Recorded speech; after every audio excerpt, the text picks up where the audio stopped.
Hi there, this is Omar Pineda with eXp Realty, and this is everything you need to know about the changes in the housing market for the month of October. Calculated Risk, a top-ranked economic and finance blog, concludes that the annual growth rate of 19.7% is probably close to a peak, and that the year-over-year price increases will slow down as the year continues. Closings are set to decline roughly 10% year-over-year in the second half of 2021, and home price appreciation is on the cusp of flipping to a decelerating trend. Again, there will be an appreciation trend, just in a slower, more moderately paced performance rate compared to what we have been seeing in previous months. That being said, prices are not necessarily declining, they are just appreciating slower and appreciating 32% in the next 5 years. Buying now before prices continue to exceed expectations is important.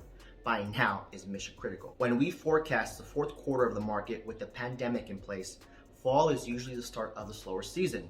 But we all know this has not been a normal year due to many unforeseen circumstances. Potential buyers are seeing a slight rise in inventory while mortgage applications jumped over 7%, which is the highest level we have seen since April. It may seem like things are slowing down, but this is only because the last 2 years have not been normal. However, 2019 was the last normal year, and we are already doing exceptionally better in existing home sales in comparison. When will listings peak?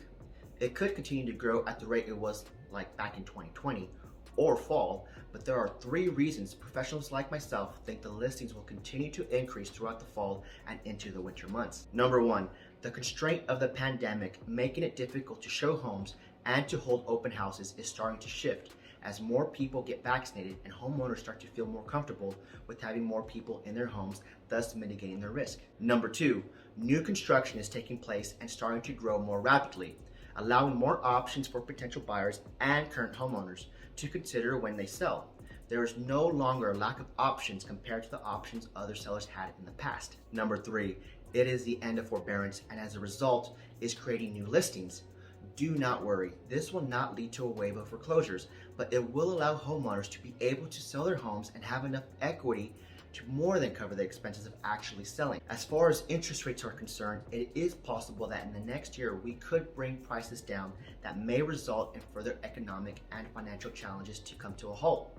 Even with solid buyers in place, these drops are nothing to be concerned about, as it will not come close in comparison to the great crash we saw during the Great Recession. Freddie Mac shows there's a 3% rise in the mortgage rate and many factors leading to this increase.